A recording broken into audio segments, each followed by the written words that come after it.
ఎవరో శాస్త్రవేత్త చెప్పినట్టుగా ఎన్విరాన్మెంటల్ బేస్ చేసుకుని ఎప్పుడు పిల్లాడి యొక్క అభివృద్ధి తన చుట్టుపక్కల ఉన్న పిల్లల యొక్క మైండ్ సెట్ ఆ పిల్లాడి మైండ్ సెట్ లో కలుస్తుంది ఎప్పుడు కూడా.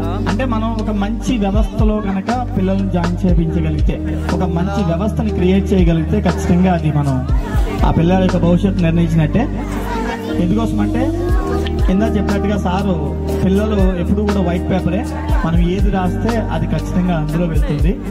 రాసేటప్పుడు చక్కగా రాయడానికి ప్రయత్నించండి పేరెంట్స్గా. ఎందుకంటే మా పాపకు నేను అదే ట్రై చేస్తున్నాను యాజ్ ఎ టీచర్గా. అది ఎందుకంటే మన పిల్లల మీద ఉన్న ప్రేమ కాబట్టి. మా పిల్లలు కొట్టారు అనేసరికి నాకు మనసులో ఒక చిన్న జిల్లు వస్తుంది. కారణం ఏంటంటే పేరెంటల్ ప్రేమ అండి. కానీ ఎప్పుడు కూడా నేను మా పిల్లలు కొట్టినా కూడా ఆ టీచర్ దగ్గర ఒకసారి కూడా రాలేదు. కారణం ఏంటంటే యాజ్ ఎ టీచర్గా నాకు తెలిసింది ఆ విషయం, ఆ నొప్పి ఏంటో. కాబట్టి ఆ టీచర్ నేను ఎప్పుడు కూడా ఏమి అన్నా, ఒకవేళ ఇండిసిప్లైన్డ్ గా ఉంటే ఖచ్చితంగా శిక్షించమనే చెప్తాను. ఎందుకోసం అంటే తను ఈ రోజు నేను ప్రేమతో చూపిస్తే ఆ ప్రేమ రేపొద్దున తనకు శాపం అవ్వకూడదనే ఒక చిన్న ఆలోచన నాకు.